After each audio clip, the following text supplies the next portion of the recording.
अवाजी समातुन ताई radio voice of Sindh London.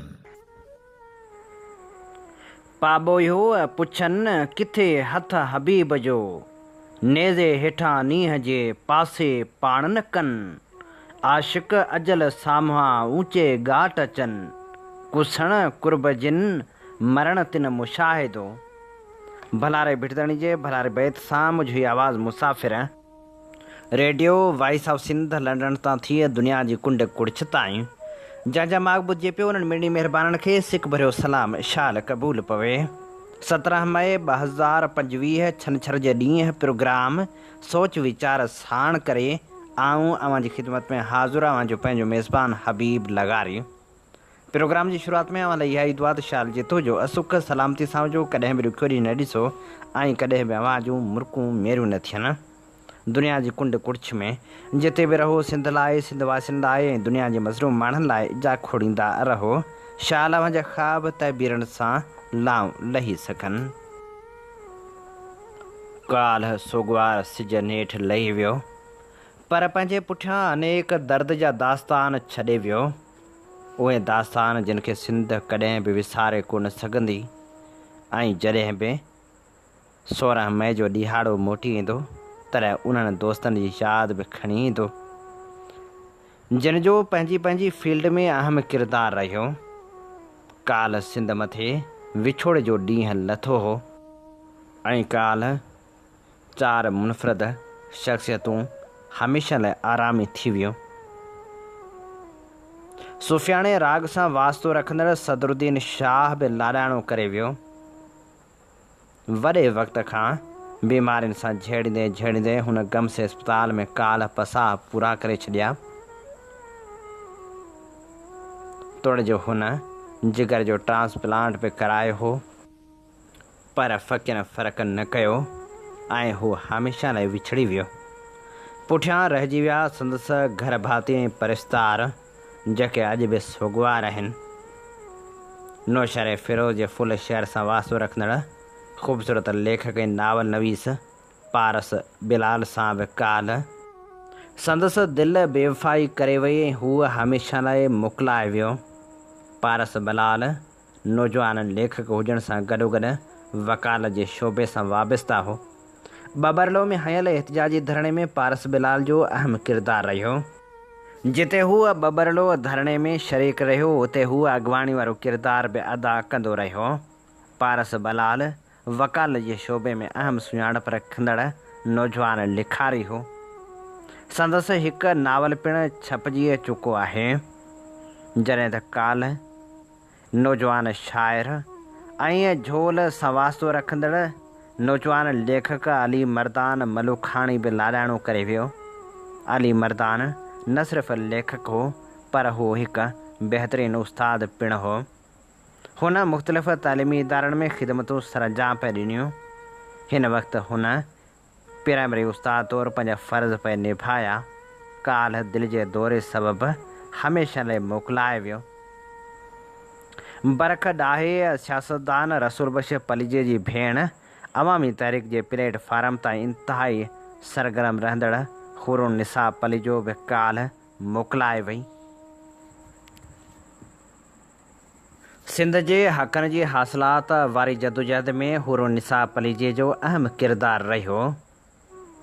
सॼी ज़िंदगी पंहिंजे वतन ऐं क़ौम लाइ जाखोड़ींदड़ ज़ियाई आमरियत खां वठी मुशरफ़ी डिक्टेटरशिप ख़िलाफ़ जदोजहद कंदड़ जाखोड़ी किरदारु हुरुनिसा पलीजो काल्ह बीमारी सां झेड़ींदे पसाह पूरा करे छॾियाईं। हूअ अवामी तहरीक जी मरकज़ी नाइब सदर तौरु ख़िदमतूं सरअंजाम ॾींदी रही। सॼी ज़िंदगी फ़िक्र रसूल बख्श पलीजे जे इनक़लाबी नज़रिये ऐं वार ते अमल कंदे पंहिंजे वतन ऐं क़ौम लाइ जाखोड़ींदी रही। हुन हमेशह सभिनी साथियुनि ऐं साथियाणियुनि लाइ ॾढ ऐं छांव वारो किरदारु अदा कयो। हुरुनिसा पलीजो तोड़े जो जिस्मानी तौरु जुदा थी वई आहे, पर संदसि ख़िदमतूं कॾहिं बि विसारे कोन सघिबियूं। हुरुनिसा पलीजो अली मर्दान मलूखाणी, पारस बिलाल ऐं सदरुद्दीन शाह पंहिंजी पंहिंजी फील्ड जा निराला नाला आहिनि। संदन लाॾाणो सिंध लाइ वॾो नुक़सानु आहे। असीं सदरुद्दीन शाह, पारस बिलाल, अली मर्दान मलूखाणी ऐं हुरुनिसा पली जे वारसनि सां ॾुख जी घड़ी में ॾुख जो इज़हार करियूं था। Radio voice of Sindh London जो सरवाण सिंध जे हक़नि लाइ जाखोड़ींदड़ इमदाद अली ओढो ऐं समूरी सथ पारां पिणु ॾुख जो इज़हार कजे थो ऐं दुआ आहे त शाल रब पाक सदरुद्दीन शाह, पारस बिलाल, अली मर्दान मलूखाणी ऐं हुरुनिसा पलिजो खे जन्नतुल फिरदौस में आला मक़ाम अता करे। अॼु असीं सोच वीचार जे हिन सफ़र में चइनि अज़ीम शख़्सियतनि खे भेटाइण जा गुलाबा छींदासीं। नाम्यारो रागी सदरुद्दीन शाह काल्ह लाॾाणो करे वियो। संसद लाॾाणे ते फिरोज़ अली लिखियो, अफ़सोस सिंध जो सूफ़ी फ़नकार सदरुद्दीन शाह हिन फ़ानी दुनिया मां लाॾाणो करे वियो। पर वॾे अफ़सोस जी ॻाल्हि इहा आहे त तक़रीबन पूरो साल ॾेढ सिंध जो अनमोल रागी ज़िंदगी ऐं मौज जी जंग विढ़ंदो रहियो। कंहिं बि सार न लधी, न वरी आवाज़ उथारियो, न का माली मदद कई। हिकु ॾींहुं कोन हो, पूरो साल ॾेढ थियो, पर कंहिंखे बि अहसासु न आयो। सक़ाफ़त खाते बि सही तरीक़े सां मुकमल सहकार न कयो। ख़ैर, सक़ाफ़त खाते वरी बि तड़पाइण वारो धकु त हणी छॾियो। ही फ़नकार किथे हुआ जेके अञा जहिड़ा आहिनि, महफ़िलूं कनि पिया, वज़ीरनि मीरनि सां मिलनि पिया, पंहिंजी लालच लाइ म्यूज़िक टीचर लाइ एहतिजाज कनि पिया, पर उहे किथे हुआ? सूफ़ी फ़नकार सदरुद्दीन शाह जे लाइ कुझु बि कोन करे सघिया ऐं नेठि सूफ़ी फ़नकार पंहिंजो वारो वॼाए हलियो वियो। यूसुफ़ उतेरे लिखियो त साईं सदरुद्दीन शाह जी वफ़ा जो ॿुधी दिलि ॾाढी ॾुखायल आहे। संदसि राग में रूहानियत, प्यार ऐं अमन जो पैगाम समायल हूंदो हो जेको केतिरनि दिलनि खे छुहंदो हो। साईं सदरुद्दीन शाह असां खां जिस्मानी तौरु जुदा ज़रूरु थी वियो आहे, पर असां सां आवाज़, फ़िक्र ऐं इश्क जो पैगाम हमेशह ज़िंदा रहंदो। क़ौमपरस्त अॻवान सैयद नवाज़ शाह भाॾाई लिखियो, ऐं उन वक़्तु जंहिं वक़्तु सूफ़ी सदरुद्दीन जो नफ़ीस रूह दारुल फ़ना खां दारुल बका ॾांहुं कोच पियो करे, सक़ाफ़त जो मिनिस्टर योम तशकुर जी हाकमाणी हक़ल वक़्तु पंहिंजे ख़ासि ड्रोन कैमरा जे ज़रिए हम मनसब वज़ीरनि सां टिकटाक ठाहे रहियो हो। हिकु तरफ़ सिंध जे सदियुनि जी वहदत मज़हब जो रागी ज़िंदगी खां रूठो पई वियो, ॿिए तरफ़ कल्चर खाते तरफ़ां सिंध जा सियाहती माॻ फ़ौजी कंपनी खे विकिरो करण जो वाक़ पिए लॻो। सिंध जो सक़ाफ़त खातो जेको दौरे हाज़िर जे औरंगज़ेब आसिफ़ ज़रदारी जो वज़ारत बराए फ़रोख़्त ख़रीद अहल कलम बणियलु आहे, उनजे नाबीन वज़ीर ऐं संसद टीम वटि फंड, फ़ाइदा ऐं गरा चेक या त गिलेमर पसंदि फ़नकारनि जे मथां उॾाइण लाइ आहिनि, या वरी ख़िलाफ़त ज़रदारी जी बैत कंदड़ वेकाऊ कलम फ़िरोशनि, संदन इशरत कदन, करप्शन ऐं शख़्सी कलेबर लाइ लॻंदड़ मेलनि मनाखण लाइ मुख़्तस आहिनि। बाक़ी खाते जी सॼी बजेट खे वज़ीर ऐं संसा हमनवा अदा ऐं अदी जे हिसे खां पोइ पंहिंजे अकाउंटनि जी ज़ीनत बणाइनि था। अदबी शख़्सियतूं, ख़ानगी इदारा, इल्मी ऐं सक़ाफ़ती तनज़ीमूं न हुजनि त सच इहो आहे त सिंध जे हिन सक़ाफ़त खाते जे आसिरे ते सिंधी सक़ाफ़त कॾो को चालाणो करे चुकी हुजे। सदरुद्दीन शाह सूफ़ी फ़िक्र जो नुमाइंदा आवाज़ हो। हुनजी गायकी में सदियुनि जो सोज़ हो। हू जॾहिं आलाप कढंदो हो त ज़मीनूं ऐं ज़माना हमओस जी हुंगार बणिजी वेंदा हुआ। असांजी इज्तमाही बेहसी जो शिकार थी हू बि हलियो वियो, जंहिंखे झोक धणी जी दरगाह ते ॿुधी असांजूं दिलियूं इश्क जी अज़मत आॾो सजदा रेज़ थींदियूं हुयूं। हयाती रही त तोसां अची हालो रबो, हयाती रही त तोसां अची हालो रबो, मिठा हाणे थो हॾनि तां वञे मास कोरबो, हयाती रही त तोसां अची हालो रबो, अची हालो रबो मिठा हाणे थो हॾनि तां वञे मास कोरबो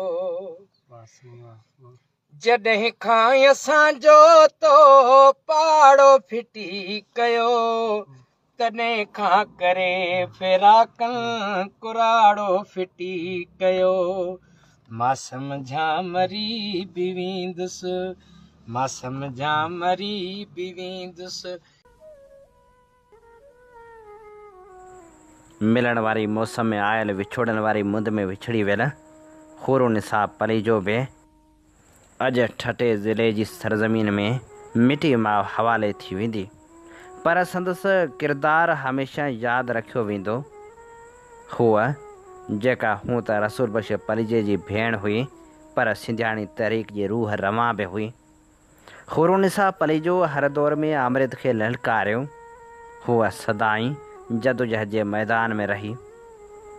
न सिर्फ़ु हुन जदोजहद जे मैदान में पाण निभायो, पर हुन रागदारी में कुछ कलाम बि रिकॉर्ड कराया।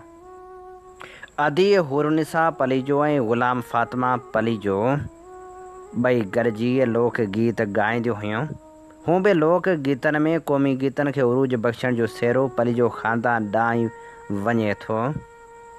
हुरनिसा पलीजो ऐं ग़ुलाम फातिमा पलीजो केतिरा ई लोक गीत पिणु ॻाथा, पर संदसि कयल जदोजहद खे कंहिं बि सूरत में विसारे नथो सघिजे। हूअ जंहिं आमरे सां बि मुहाॾो अटकायो, सॼी ज़िंदगी हुन जदोजहद जे मैदान में रही गुज़ारी। तोड़े जो हुन जो वास्तो फ़िक्र रसूल बख्श पलीजो जे इनकलाबी नज़रिए वार सां हो। हुन उन नज़रिए सां आख़िर ताईं निभायो ऐं आख़िर ताईं पंहिंजे वतन ऐं क़ौम लाइ जाखोड़ींदी रही। हुन जिते जनरल ज़िया जी आमरे सां मुहाॾो अटकायो, हुते हुन मुशरफ जी डिक्टेटरशिप ख़िलाफ़ बि जदोजहद में अमली तौरु किरदारु अदा कयो। पलीजे साहिब सां आख़िरी घड़ियुनि ताईं गॾु रहंदड़ हुरनिसा पलीजो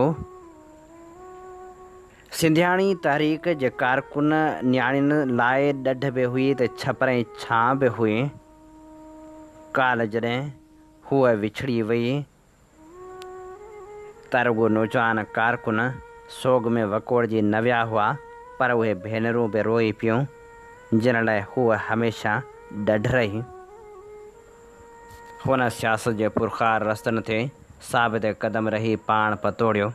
न सिर्फ़ु पाण पतोड़ियाई, पर उन्हनि न्याणियुनि लाइ बि हौसलो बणिजी बीठी रही जेके न्याणियूं सियासत जे सैरंगेज़ मैदान में आयूं थे।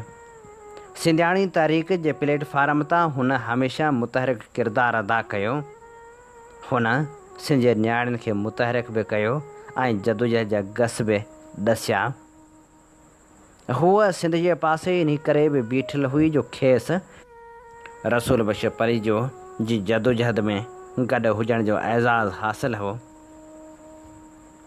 हुन जो शुमार उन्हनि माण्हुनि में थींदो हो जिन लाइ मुंशी इब्राहिम चयो त जेको माण्हू कीन विकाणो सो ई माण्हू मोती दाणो। ज़िंदगी जे सफ़र में हुन न झुकणु सिखियो हो न विकामणु सिखियो। हूअ जिते जदोजहद जी अलामत हुई, हूअ जिते आख़िरी घड़ियुनि ताईं सियासत जे सैरंगेज़ मैदान में सरगर्म रही, उते हूअ कारकुननि खे हमेशह हिमथाईंदी बि रही। हुन सुखी सताबी सिंध जा ख़्वाब ॾिठा हुआ ऐं उन्हनि ख़्वाबनि लाइ पाण पतोड़ींदे पतोड़ींदे नेठूं न अखियूं पूरे छॾियूं। तोड़े जो हूअ हाणे हमेशह लाइ विछड़ी वई आहे, पर संस अदा कयल किरदारु कंहिं बि सूरत में विसारे नथो सघिजे। ऐं हा, विसारे त इहो बि नथो सघिजे त कंहिं दौर में हू बि लाॾा ॻाईंदी हुई ऐं संस आवाज़ रेडियो जे लहरनि खां थींदो सिंध जी वाहण वस्ती में पहुचंदो हो ऐं केतिरनि ई दिलनि जी तर्जमानी करणु लॻंदो हो। हूअ जंहिं बाबति अनूअ सोलंगी लिखियो त अदी हुरनिसा ऐं ग़ुलाम फातिमा पलीजो मुहतरम रसूल बख्श पलीजे साहिब जूं भेनरूं पाण ॿई भेनरूं गॾिजी लोकगीत ॻाईंदियूं हुयूं। हू बि लोकगीतनि क़ौमी गीतनि खे उरूज बख़्शण जो सेरो पली जे ख़ानदान ॾांहुं वञे थो, जंहिं विरहाङे खां पोइ सिंध ते आयल हर कारे दौर अॻियां अवामी सियासत सां गॾु गीतनि सां धरती दुश्मननि क़ुवतनि खे ललकारियो आहे। क़ौम में जोश ऐं जज़्बो पैदा कंदड़ गीतनि जी सरबराही ख़ुदि पलिजो साहिबु पाण कंदो हो।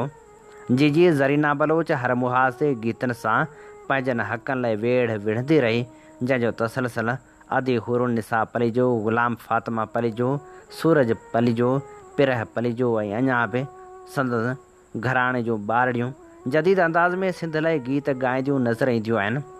क़ौमी जदोजहद जी उन कड़ी खे जारी रखंदे अदी हुरुनिसा ऐं अदी ग़ुलाम फातिमा रेडियो पाकिस्तान हैदराबाद ते पहुतियूं।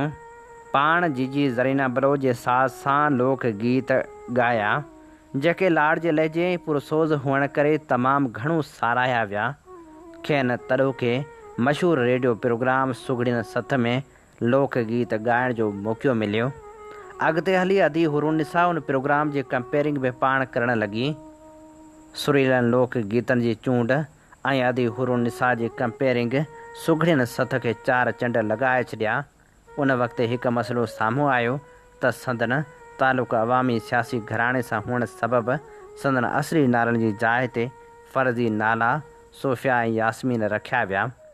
रेडियो हैदराबाद ते राग जो सुञाण प्रोड्यूसर तौरु सुञातो वेंदड़ ग़ुलाम हुसैन शेख, आबदा परवीन जो घरवारो ऐं लोक अदब जे पारखू मुमताज़ मिर्ज़ा साहिब सोफ़िया ऐं यास्मीन जे लोक गीतनि खां मुतासिर थींदे संदन आवाज़ में वधीक लोक गीत रिकॉर्ड करण जो पको पह कयो। मुख़्तलिफ़ तारीख़ी हवालनि सां ॻाया वेंदड़ तारीख़ी 100 खां वधीक लोक गीत रिकॉर्ड कया विया, जेको हिकु वॾो रिकॉर्ड हो।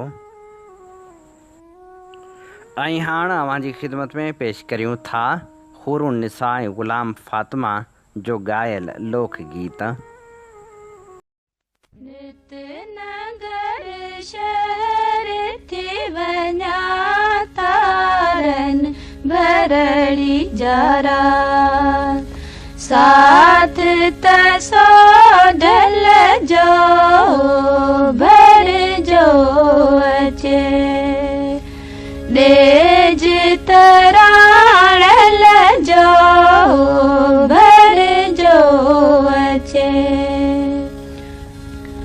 नथ त उतर पार जी आंधी अदल हिर समालई मोर जीअं झिले नथ त उतर पार जी आंधी अदल हिर समालई मोर जीअं झिले ऐं मोर मूमल जोड़ में दड़ी लोयस मां ऐं मोर जडिल जोड़ में दड़ी लोयस भें नथड़ी घड़ाए जते सोनू छठ बनायो नथड़ी घड़ाए जते सोनू छठ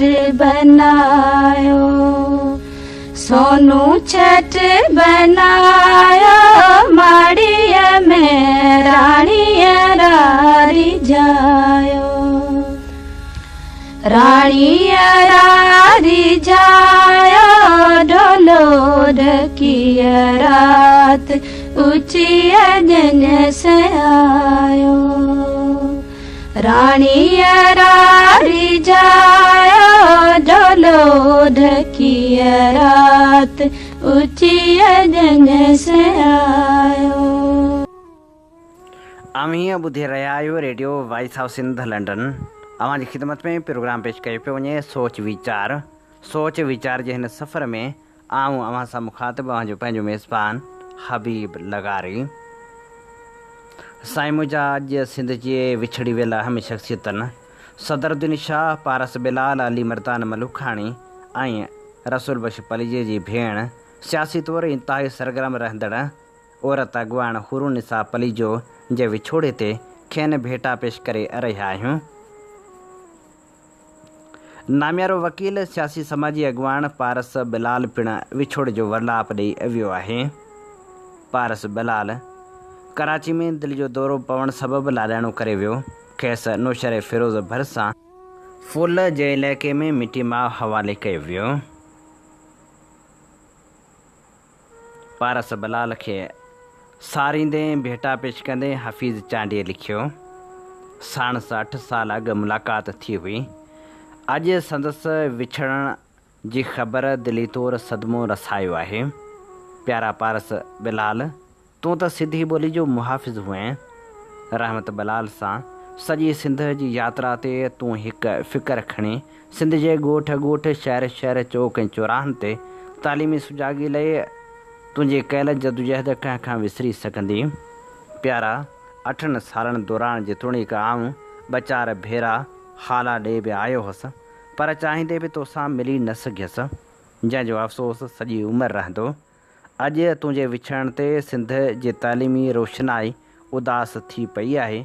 सिंध तो जहिड़नि किरदारनि खे पैदा करण लाइ सदियूं इंतज़ारु कंदी।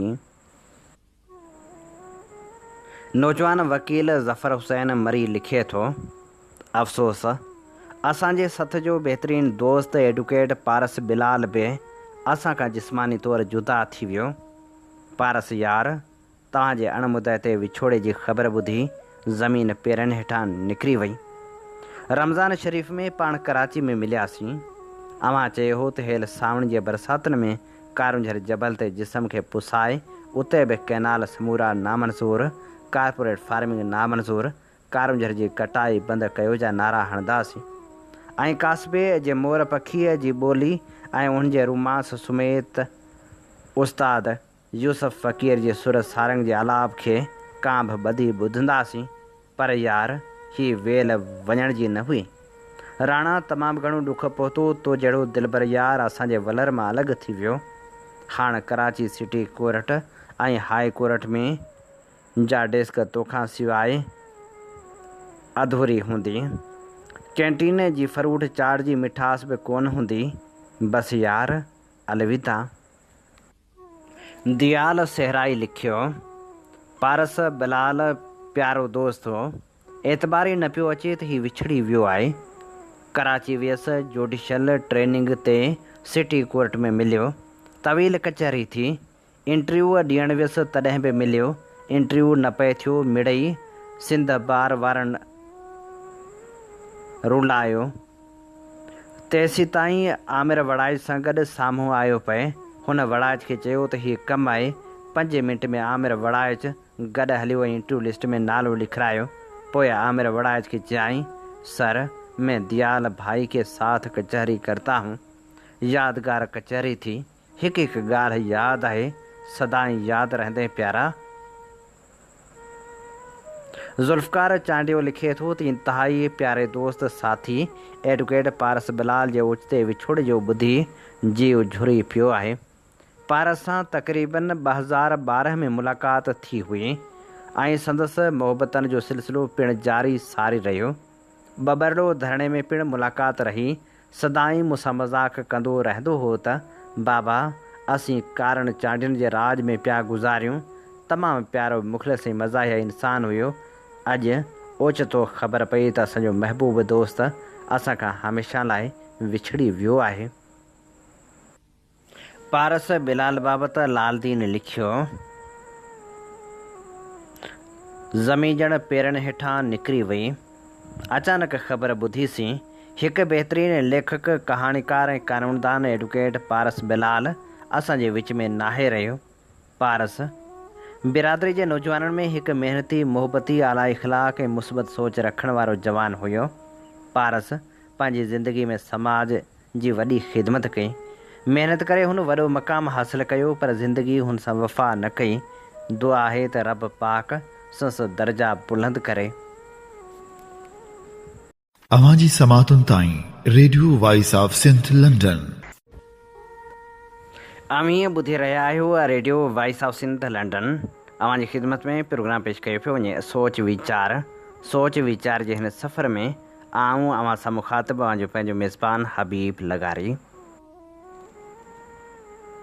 झोल शहर सां वास्तो रखंदड़ नौजवान उस्ताद लेखक ऐं शाइर अली मर्दान मलूखाणी बि विछड़ी वियो। अली मर्दान मलूखाणी दिलि जे दौरे सबबि पसा पूरा कया। अली मर्दान मलूखाणी बाबति आशिक़ जमाल लिखियो, इंतहाई प्यारो दोस्त, सिंधी अदबी संगत शाख झोल जो मुतहरिक मेंबर, साथी, शाइर, लेखक ऐं सीनियर उस्ताद साईं बचल मलूखाणी जो फर्ज़ंद ऐं हिकु बहितरीनु मेहनती उस्ताद अली मर्दान मलूखाणी ओचितो दिलि जे दौरे सबबि लाॾाणो करे वियो। संदसि ओचिते बेमुदे विछोड़े दोस्तनि ऐं अज़ीज़नि जो जीव झोरे छॾियो आहे। सच त इहो आहे जो अली मर्दान जी मौत ज़हन क़बूलण लाइ तयारु नाहे, दिलि मञण खां बि इनकारी आहे, पर इहा हक़ीक़त आहे त प्यारो अली मर्दान वाक़ई हाणे असां में नाहे रहियो। संदसि जुस्तजू पढ़ाई लाइ तवील जदोजहद शाइरी अछनि काग़ज़नि ते अणपूरी रहिजी वई आहे। ॼण हीअ पनो उॾामी वियो ऐं कलम हमेशह लाइ सुकी वियो। बसि अली मर्दान सां आख़िरी कचहरी गुज़िरियल आचर ते लाइब्रेरी में अहिड़ी त यादगार रही। हुन काफ़ी अरसे बाद पंहिंजी लिखियल शाइरी झुंगारे पेश कई। सॼी संगत ते सैर तारी थी वियो। बसि हूअ हाणे असां में नाहे रहियो। नौजवान सहाफ़ी शाहनवाज़ ख़ासकरी लिखियो, कॾहिं कॾहिं इंसानु किन हादसनि हाञनि खे तस्लीम करण लाइ तयारु न हूंदो आहे। अली मर्दान सां जुड़ियासीं त अहिड़ा जुड़ियासीं जो साल ताईं झोल वारी लाइब्रेरी में ॾींहुं राति वेठा हूंदा हुआसीं। हुन असांखे दुनिया जहान पढ़ायो। इख़्तिलाफ़ थींदा हुआ, झेड़ा थींदा हुआ, पर कॾहिं बि कावड़ न कयाईं। असां जज़्बाती थी वेंदा हुआसीं, पर अली मर्दान में सब्र ऐं सैप तमामु घणी हुई। अदबी संगत जा मेंबर कयाईं। लेक्चर प्रोग्राम, अदबी निशस्तनि समेत इल्मी अदबी मेड़ाका संस्कृत हुआ। कैडेट कॉलेज जाम नवाज़ली में लेक्चरार थियो त खेसि मोटरसाइकिल ते छॾणु वेंदा हुआसीं। असां अबाणा कख छॾिया त मुलाक़ातूं बि घटि थी वियूं। पोइ अली मर्दान PhD थी वियो ऐं ॿनी जी किरत में लॻी वियो। फ़ोन ते कॾहिं कॾहिं हाल अहिवाल थींदो हो। 2 हफ़्ता अॻु सां व्यस्त खेसि कॉल कयमि ऐं पोइ गॾिजी उस्ताद जब्बार धारजे ॾे वियासीं ऐं राति देरि ताईं कचहरी जारी रही। हुन पंहिंजा ॾुख सूर ॿुधाया, असां पंहिंजा ॾुख सूर। हिकु इंतिहाई पढ़ियल प्रोग्रेसिव ऐं लिबरल दोस्त विछड़ी वियो।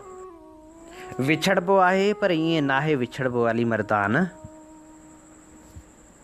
झोल सां वास्तो रखंदड़ ग़ुलाम अब्बास लिखियो, हूअ याक़ूब बिरोही साहिब ऐं आमिर वसाण अञा ॿार त हुआ जो बाक़ाइदा अदबी सरगर्मियुनि में न रुॻो हिसो वठणु लॻा पर अमली तौरु लिखणु लॻा। हुननि अदबी दुनिया में पेर पाइण विख बालक अदबी फोरम जे प्लेटफार्म तां वधाई हुई। मुंहिंजे मोहसिन, मुंहिंजे साईं मासूम सांघड़ाई जी शफ़क़त में बालक अदबी फोरम जे उन्हनि दोस्तनि सिंध सितह जा प्रोग्राम कया ऐं बालक अदबी फोरम सिंध पारां सिंध म्यूज़ियम हैदराबाद में बि मैदान मारियो। कई सर्टिफिकेट ऐं मेडल वसूल कया। अॻिते हली ही ट्राइका अली मर्दान, याक़ूब बिरोही, आमिर वसाण सिंधी अदबी संगत शाख झोल जा बाक़ाइदा हिसो बणिया। अली मर्दान साल 2006 में सिंधी अदबी संगत शाख झोल जो सेक्रेटरी मुक़ररु थियो हो। हीअ हर प्रोग्राम जी जान हो। हिन खां सवाइ अदबी प्रोग्राम अधूरा अधूरा लॻंदा हुआ। हुन जो वॾो कलमी पोरियो मीर अला बख़्श झोल वारो किताबु मुरतब करणु हो। किताबु तमामु सवली सिंधी में रिधम सां जीअं हुन तरतीब ॾिनो आहे उन जो को मिसाल कोन्हे। अली मर्दान ऐं आमिर ग़ज़ल, नज़म, वाई बैत जा इंतिहाई ख़ूबसूरत शाइर रहिया आहिनि ऐं संदन उथणु वेहणु घुमणु फिरणु गॾु गॾु हूंदो हो। सदा आहे साह खे गभे जी ॻोल्हा जियां ही नौजवान बि पंहिंजे पंहिंजे घरू ज़िंदगीअ में अॻिते हली वल जियां वेठिजी विया। अली मर्दान सिंधी अदब में मास्टर करण बाद सांगड़ कैडेट कॉलेज में लेक्चरार थियो। जेका नौकरी सख़्तु हुअण सबबि संस इल्मी अदबी सरगर्मियुनि जी क़ातिल हुअण करे हुन प्राइमरी उस्ताद थियण खे तरजीह ॾिनी। रोज़ानो पाबंदी सां हिकु ॿारहाड़ी जे ॻोठ पसण गाह में ॿारड़ा पढ़ाइणु वेंदो हो। मीर आला बख्श पब्लिक लाइब्रेरी जेका अली मर्दान जो ॿियो घर हुई, जंहिंमें सुबुह खां शाम ताईं मुसलसिल वक़्तु ॾींदो हो, उते बि घटि ईंदो हो। ताज़ो 2 महीना अॻु सिंधी अदबी संगत झोल जी हिकु तनक़ीदी हफ़्तेवार गरजाणी में साणस मुलाक़ात थी हुई, जिते खेसि गरजाणी जो वक़्ती सदर मुक़ररु कयो वियो हो। उन में साणस मुलाक़ात ऐं कचहरी थी हुई। वरी मुलाक़ात थी कोन सघी। अॼु ओचितो हुनजे मरते जी ख़बर ॿुधी पेरनि हेठां ज़मीन निकिरी वई। हूअ पंहिंजे वालदेन वञी मासूम नियाणियुनि, अकेले पुट भाइरनि, मिटनि माइटनि, दोस्तनि खे दाग़ रफ़ाक़त ॾेई ईअं हलियो वेंदो, उहो कॾहिं सोचियो बि कोन हो। सच पुछो त दिमाग़ माफ़ थी चुको आहे। संस विछोड़े खे दिलि क़बूल करण लाइ तयारु कोन्हे, पर हक़ीक़त इहा ई आहे। प्यारो अली मर्दान हाणे साम्हूं नाहे रहियो। वञण में सफ़ा तकड़ करे ज़िंदगी जी डोड़ में हूअ सीनियर बुज़ुर्ग दोस्तनि खे मल मारे अॻिते हलियो वियो, ओॾांहुं वियो जितां हिन महिल ताईं को बि वापसि नाहे वरियो। इन ते ई प्रोग्राम सोच वीचार जो वक़्तु पुॼाणी ते पहुचे थो। पंहिंजे मेज़बान हबीब लगारी खे इन साॻी दुआ सां ॾींदा इजाज़त। वसे भिट तुंहिंजी भलारा सदा, सदा देस परदेस सारा वसन। कॾहिं सींद सिंजी न मेरी थे, कॾहिं मोड़ कंहिंजा न मुरझाइजनि। अवां जी समातुनि ताईं radio voice of Sindh London